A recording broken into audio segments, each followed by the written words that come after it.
Ini proyek terorisme ini. Proyek terorisme, dan kami yakini ada hubungannya ya terorisme ini dengan Satgasus Merah Putih.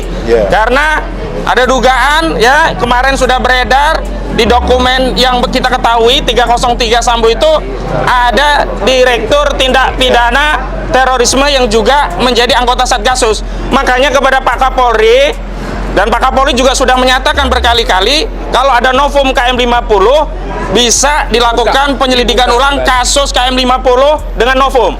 Karena itu audit Satgasus. Kami meyakini kerjaan Satgasus itu juga terkait KM50, juga ngerjain ulama-ulama kita ini. Jenderal Pol Listio Sigit Prabowo menegaskan bahwa pihaknya akan membuka kembali kasus KM50 jika ada novum baru.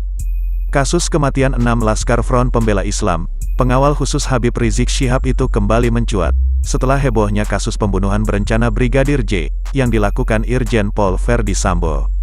Namun demikian, kalau ada novum baru akan memproses, kata Sigit di Komisi 3 DPR, Rabu tanggal 24 Agustus tahun 2022. Sigit mengatakan bahwa saat ini Jaksa Penuntut Umum juga sudah melakukan banding. Dia menerangkan bahwa Komnas HAM dan Kompolnas juga turut dilibatkan dalam kasus tersebut. Jaksa melakukan banding kasus tersebut, ujarnya. Sebelumnya anggota Komisi 3 DPR menyinggung kasus anggota FPI di KM50 dalam rapat terkait kasus pembunuhan Brigadir J dengan aktor utama Irjen Pol Verdi Sambo. Wakil Ketua Komisi 3 DPR, Desmond Junaidi Mahesa menyebutkan, sekian banyak orang terlibat dalam kasus FS di institusi Polri membuat ada kesan geng dalam institusi Polri. Bagaimana dengan kasus KM50? Itu juga tertutup. Kalau dibuka kasus KM50 itu harus dibuka novumnya, nanti untuk dipertanyakan ke Kapolri.